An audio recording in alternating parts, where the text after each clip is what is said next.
All right, so get this. The computing power used to train like the top AI systems has been doubling every 6 months for a decade.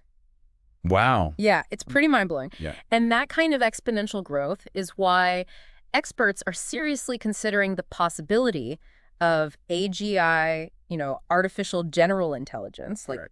becoming a reality. Yeah. And that's precisely what we're diving into today. Okay. Cool. We've got this fascinating article Mm. from the International Monetary Fund's Finance and Development magazine. Mm. It's called Scenario Planning for an AGI Future, Interesting. written by Anton Korinek. Yeah. And he's a leading expert on the economics of AI. Gotcha. So we'll be exploring the potential impact of advanced AI on the economy, jobs, and even your own life. Well, what I find particularly interesting is that this article goes beyond just the cool factor of AI. Right. Like, using ChatGPT to write a song about your cat. Oh, don't even get me started. I spent an embarrassing amount of time doing just that last week. It's easy to get caught up in the novelty of it all. It is. But this article encourages us to consider what happens when AI transitions from a fun tool to a force that reshapes our entire economy. Okay. That's a pretty big leap. So how does Korinek approach such a complex topic? Well, he begins by laying out 3 potential scenarios for the future of AI. Okay. The first scenario, business as usual, essentially suggests that AI will continue to boost productivity. Right. Some jobs will inevitably be automated. Yeah. But as with any technological advancement, Sure. new jobs will emerge. Mm-hmm. It's the classic, robots will take our jobs, but we'll invent new ones. Argument. But honestly, given the pace at which AI is developing, I'm not entirely convinced that business as usual is realistic. Yeah, that's the key question, isn't it? Yeah. And that's where Korenek's other 2 scenarios come into play. Okay. He labels these the AGI scenarios. Got it. And these assume that AI reaches human-level intelligence, think problem-solving, learning, even creativity within 20 years. Or even just 5, according to the article. Exactly. Okay, now we're getting to the heart of it. Yeah. What happens in a world where AI is as intelligent as humans or potentially even surpasses us? I have to admit the thought is both fascinating and a bit unsettling. It certainly challenges our assumptions about the future. Yeah. To explore this further, Korinek utilizes economic models Okay. to analyze the potential impacts of these AGI scenarios. Mm. He suggests that, on the one hand, AGI could lead to explosive economic growth, Okay. even more so than we've ever seen. That sounds promising. Yeah. But help me understand this. If machines can essentially perform most jobs faster and more efficiently, wouldn't that devalue human labor, leading to a decrease in wages across the board? That is a potential consequence. Yeah. The value proposition of human labor would undeniably shift imagined fields like customer service, Right. data entry, Sure. even some aspects of financial analysis potentially becoming fully automated. So hypothetically, someone who's spent their entire career in one of those fields Yeah. could suddenly find themselves without a job and without the skills needed in this new AI-powered economy. What happens to them? This is where the article really starts prompting some deeper reflection. It forces us to consider not just the economic implications of AGI, but the societal ones as well. Right. How do we ensure a fair and equitable transition into this future? What safety nets need to be in place to support those whose skills are no longer in demand? And what about people entering the workforce? Yeah. Say you're a student today studying to become a radiologist. Mm-hmm. Is that even a viable career path in a world where AI can potentially diagnose medical images with greater accuracy than humans does? Choosing a career even makes sense anymore? You're highlighting a crucial point. The traditional concept of a career might need to be redefined in a world where AI can perform many of the tasks that currently define specific professions. Yeah. Instead of focusing on narrow skill sets, we might need to emphasize adaptability, critical thinking, and creativity skills that are harder for AI to replicate. So rather than fearing job displacement, we should be focusing on developing skills that complement AI, essentially working alongside these intelligent systems rather than competing with them. That's a really interesting perspective. Yeah, and this is where the conversation about policy and education becomes critical. Right. How do we prepare the workforce for this evolving landscape? How do we ensure that the benefits of AI are distributed equitably? These are some really thought-provoking questions, and it sounds like we're just scratching the surface here. So for our listeners, imagine this. What skills do you possess that are uniquely human that can't easily be replicated by a machine? And what steps can you take now to prepare for a future where AI plays a more prominent role in our lives? I think that's a good point to wrap up part 1 of our deep dive. Stay tuned, because in part 2, we'll delve deeper into the potential economic and societal implications of these AGI scenarios and explore some of the proposed solutions to the challenges they present. Welcome back to our deep dives into the future of AI and its potential impact on the economy. Last time, we were discussing the different scenarios that could unfold as artificial intelligence continues to advance at an incredible pace. Yes, and we specifically focused on those AGI scenarios where AI reaches human-level intelligence potentially within the next few decades. Remember, these scenarios could result in explosive economic growth, Right. but they also pose challenges to the value of human labor. And that's what I want to unpack a little further. Okay. Let's say we do see this explosive economic growth driven by AGI. Does everyone benefit from this growth? Or do we end up with a scenario where a select few, those who own and control the AI, reap the rewards while the rest of us are left behind? That's a critical point. Oh. Korenek's article really highlights the potential for severe economic inequality in these AGI scenarios. If machines can handle most of the work, then human labor as we traditionally understand it becomes less valuable. Okay. This leads to a concentration of wealth in the hands of those who own the capital, the AI technology itself. So we're looking at a potential future where a handful of tech giants essentially control the global economy. That's a rather unsettling thought, to say the least. I mean, imagine a world where access to basic necessities, even healthcare, hinges on the decisions of a few powerful corporations. It feels like something straight out of a dystopian sci-fi film. It's a valid concern, and it's why policymakers and economists are increasingly discussing potential solutions to mitigate these risks. One idea that's gaining traction is the concept of a universal basic income, or UBI. Okay, so UBI, essentially everyone gets a guaranteed income regardless of whether they have a job or not. How would that even work logistically? The specifics are still being debated, but the fundamental idea is that a UBI would provide a financial safety net for everyone, ensuring a basic standard of living, even in a world where traditional jobs might be scarce. But wouldn't a system like that be incredibly expensive? Where would the funding come from? That's one of the main challenges with implementing UBI.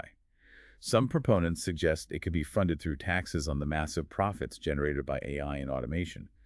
Others propose a wealth tax, specifically targeting those who benefit the most from these advancements. So essentially taking a portion of the wealth generated by AI and redistributing it to ensure societal stability and provide for those whose livelihoods have been disrupted.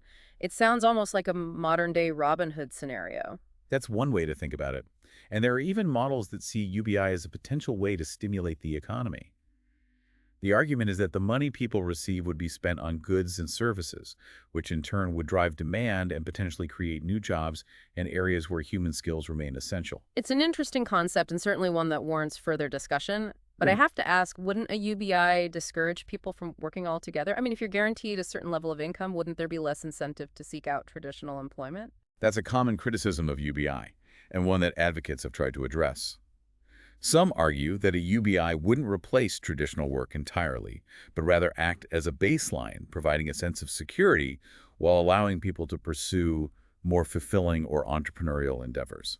So instead of viewing it as a replacement for work, we should consider it as a way to potentially redefine our relationship with work itself. Perhaps in a future with UBI, people would be free to pursue passions, start their own businesses, or contribute to society in ways that aren't necessarily tied to a traditional 9-to-5 job. Precisely. Yeah. It's about recognizing that in an AI-driven world, the very definition of work might need to evolve.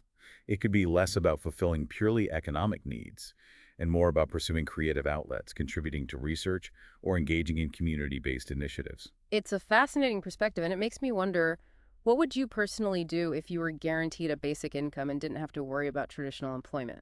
That's a great question. I've actually given it some thought. Personally, I'd probably spend more time on research and writing, delve deeper into some of the philosophical questions we've been discussing, and perhaps even explore some artistic pursuits. It's intriguing to think about all the possibilities, but let's not forget we're talking about a pretty significant shift in how we view work education and even the social safety net. It's a lot to process. Absolutely. And UBI is just one of many potential solutions being explored. The key takeaway is that the conversation needs to happen now. We can't wait until AI is at our doorstep before we start thinking about these issues. So besides UBI, what are some other policy options that can help us navigate these AGI scenarios? What other ideas are being discussed? Well, another crucial area is education and retraining. As AI takes over more routine and repetitive tasks, the demand for uniquely human skills, such as critical thinking, creativity, and complex problem solving, will likely increase. So we need to start equipping people with the skills that machines can't readily replicate. What would that look like in practice? It could involve a greater emphasis on personalized learning, where education is tailored to an individual's strengths and interests. It could also mean a shift towards project-based learning, focusing on collaboration and problem solving. Imagine a future where learning isn't confined to classrooms and traditional curricula, but rather a continuous process of skill development and adaptation. That's a radical departure from the traditional education model we're accustomed to. It sounds like we're not just talking about tweaking the existing system, but reimagining it entirely. Exactly. And it goes beyond formal education. We need to consider lifelong learning opportunities, readily available retraining programs, and support systems that help individuals transition between careers. This all makes sense in theory, but I have to admit it's a bit overwhelming to think about the scale of change we're discussing. Are we really capable of making such fundamental shifts in our systems of education work and social support? It's a valid question. And the answer is we have to be. The pace of technological advancement, especially in AI, demands that we adapt our thinking and our systems. We need to be proactive rather than reactive, to anticipate the changes rather than being caught off guard. And how do we even begin to prepare for a future that is, by its very nature, uncertain and full of unknowns? I mean, we can't predict with absolute certainty how AI will evolve or what the exact impact will be. That's true. But that doesn't mean we can't start taking steps now. The key is to foster a mindset of adaptability, of continuous learning and exploration. And it's crucial that we engage in these conversations, these deep dives, to better understand the potential challenges and opportunities that lie ahead. It feels like we're on the cusp of a truly transformative period in human history. The decisions we make now individually and collectively will have a profound impact on the future that unfolds. And while it's easy to get caught up in the potential downsides, I think it's important to remember that AI also has the potential to solve some of the world's most pressing problems, from climate change to disease. Absolutely. AI is a tool, and like any tool, it can be used for good or for ill. It all depends on how we choose to wield it. And that's a rather empowering thought. We're not merely passive bystanders in this technological revolution. We have a say in shaping its direction. We can choose to be fearful, or we can choose to be optimistic, to embrace the potential of AI while mitigating its risks. But to do that, we need to be informed, engaged, and willing to have these difficult conversations. I couldn't agree more. And that's where deep dives like this one become so important. By exploring these complex issues together, we can start to develop a shared understanding of the challenges and opportunities ahead and work collaboratively towards a future that benefits everyone. Well said. Now, I'm sure our listeners are eager to hear more about the ethical and philosophical questions raised by the prospect of AGI. If machines become as intelligent as humans, what rights, if any, should they have? What will it mean to be human in an age of artificial intelligence? We'll delve into these thought-provoking questions in the final part of our deep dive. Stay tuned. Welcome back to the deep dive. We've been exploring the potential impact of AGI, and let's be honest, it's a lot to wrap your head around. Yeah, it is. But now we're getting to what I find to be the most fascinating part of this whole discussion, the ethical and philosophical implications. It's where the abstract meets the deeply personal. Up until now, the idea of rights has been pretty much exclusively a human domain. Right. But if we're talking about machines that can think, learn, and potentially even feel emotions, Right. do our ethical frameworks need to evolve? Exactly. It's like we're on the verge of rewriting the social contract, Yeah. but this time we're not just dealing with different groups of humans. We're potentially talking about bringing a whole new category of beings into the mix. And it forces us to confront some really fundamental questions about what it means to be human. Yeah. For centuries, we've kind of held this belief in human exceptionalism, that we have this inherent value that sets us apart from other species. Right. It's that whole humans are at the top of the food chain kind of thinking. Exactly. But what happens if we create a species, so to speak, Yeah. that's potentially our intellectual equal? Does that change our understanding of ourselves? It certainly challenges our assumptions. Imagine a world where AI can compose symphonies that rival Beethoven or write novels that surpass Shakespeare. Wow. Does that diminish human creativity, or does it highlight the incredible potential that sparked those original human achievements in the first place? You know, I was reading an article the other day about an AI that's being used to design new proteins for life-saving drugs. Oh, wow. It's amazing, but it also made me think, if an AI can potentially save millions of lives, does it then deserve a certain level of respect, even gratitude? It's a really interesting point. Our ethical systems are often based on reciprocity. We treat others well with the expectation of being treated well in return. Yeah. But how does that apply to a non-human intelligence that may be capable of far exceeding our own capabilities. Right. It's not like we can just sit down with an AI and negotiate a treaty or something. That Exactly. this is uncharted territory, and it requires a completely new way of thinking about ethics and morality. And it's not just about the rights of AI. Right. It's also about how the presence of AGI impacts our own sense of self. Hmm. If a machine can perform tasks we previously considered uniquely human, does that change how we define our own humanity? You know, it almost feels like we're in the middle of an identity crisis, but on a species-wide scale. Right. It's a bit unsettling, but also kind of exhilarating. It's like Yeah. we're standing on the precipice of a whole new era, one where we have to redefine what it means to be human in the age of intelligent machines. I think that's a perfect way to put it. Honestly, I don't have the answers. Yeah. But what I find fascinating is that even asking these questions forces us to examine our own values, our beliefs, and our place in the universe. This deep dive has taken us from the practicalities of AI's impact on the economy to these really profound philosophical questions. So for you listening, what's been your biggest takeaway? What's stuck with you? For me, it's the reminder that the future isn't something that simply happens to us. It's something we create through our choices, our actions, and even the questions we choose to ask. I love that this isn't about predicting the future with certainty. It's about opening our minds to the possibilities, grappling with the complexities, and having these crucial conversations now while we still have the chance to shape the future we want to see. This has been The Deep Dive, exploring the ever-evolving world of artificial intelligence and its potential impact on our lives. Until next time, keep asking those tough questions, keep the conversation going, and keep diving deep.